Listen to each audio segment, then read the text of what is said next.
Hi everyone, myself Bhavith. So today we are going to see the introduction to the infectious disease. So infectious disease is something which is vastly difficult to control or treat because in the present condition there is most of resistance towards all the bacterias whichever is there. We have seen like many of them like methicillin resistant staphylococcus aureus, vancomycin resistant bacteria, this microorganisms. There are many of them. So it is our duty to know very well regarding the infectious disease and treat it accordingly. uh, in the beginning we'll see the historical perspective regarding the infectious disease. So in the 19th century, late 19th century, the actual beginning of the understanding of the microorganism infection happened. That is, Louis Pasteur and Robert Koch. They found out that microorganism is something which is causing infection in our body. That is when the beginning of knowing to know the infection disease. That was the beginning. So in the 20th century we saw remarkable advances. So discovery of antibiotics, vaccines, that happened in the 20th century. Also the major impact was the elimination of smallpox.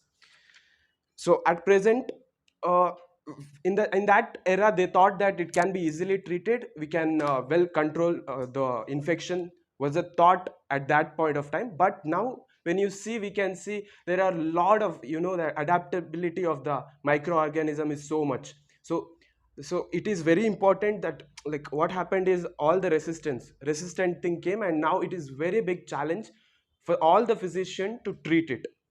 So it is even our very good role to like look into all the infectious disease and contribute towards the healthcare.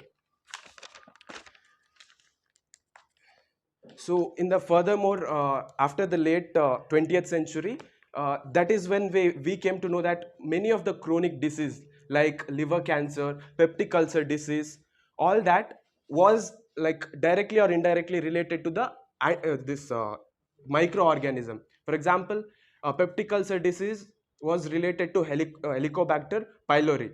Also hepatitis B, hepatitis C, they were causing this liver cancer.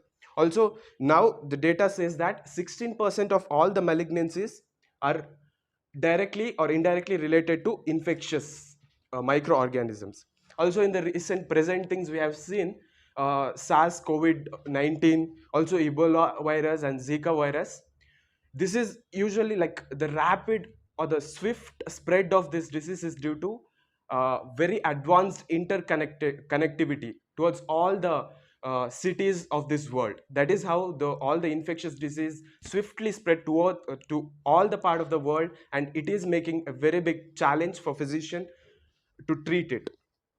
So also the escalating antimicrobial resistance, which I have said, like vancomycin resistant enterococci, MRSA, carbapenem resistant enterobacterius. Also globally, if you see, it is the second leading cause of death. uh, till 2017, around 10.3 million deaths were due to infectious disease. So also the survey or the research says that the effect is more in children's less than 1 year of age and the adults, the elderly population, uh, who are elder than 70 years, and also the person living in low and middle income countries. The infectious disease, the death rate is more. Like we have seen in India, in China, all most of the developing countries, the drug resistant tuberculosis is very vastly spreading. So these are the some things which you have to note. Also, the thing before going into the knowing about the drugs, it is important to know about the bacterias. Uh, First, we'll see about the microbiota. That is the organisms which are living in our body. So it says that in the humans there are like 10.50 trillion bacteria, also virus, fungi, and archaeans staying in our body. Even that is 10 times more than our human cells in the body. That many bacteria are present, they are helping us.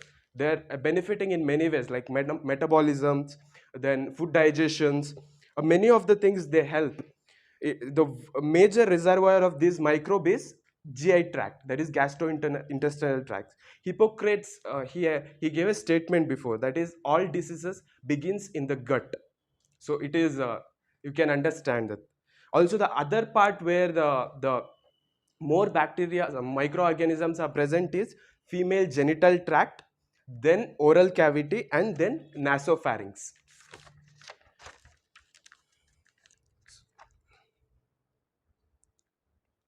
Okay.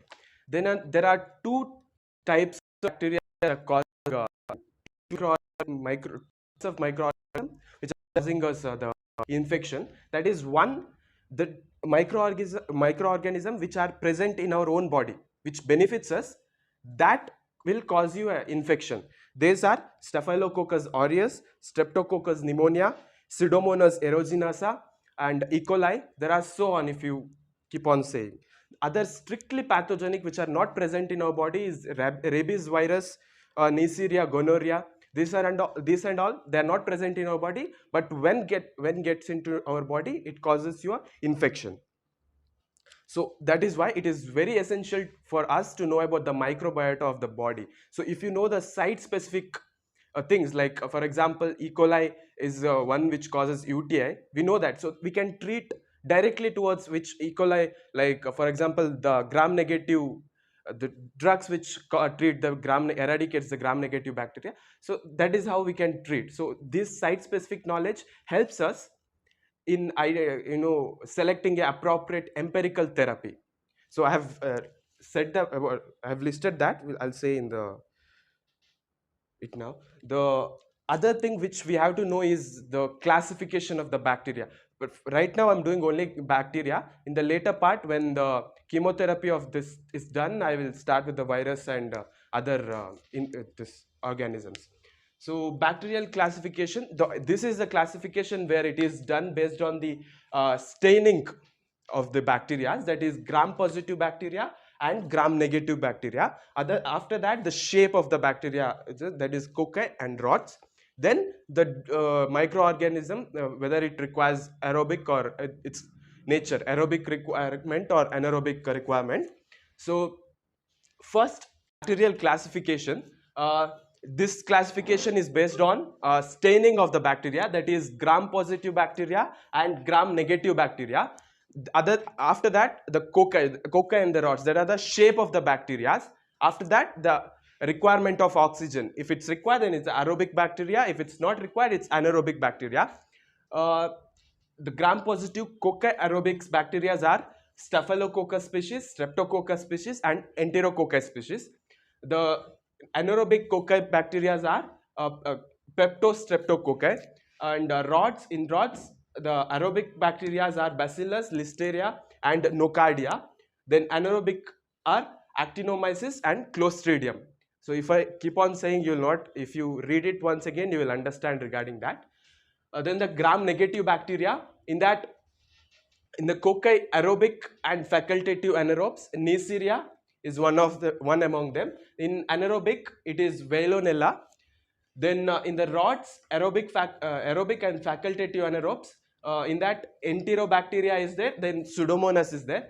In Enterobacteria, they are E. coli, Salmonella typhi, Salmonella species, Proteus, Klebsiella, and Shigella. Then Pseudomonas, that is Fibrocolere and all. Then Haemophilus influenzae. Then Brucella, Moraxella, and Spirochaetes. Then the gram negative anaerobic rods, they are bacteroids and fusobacterium.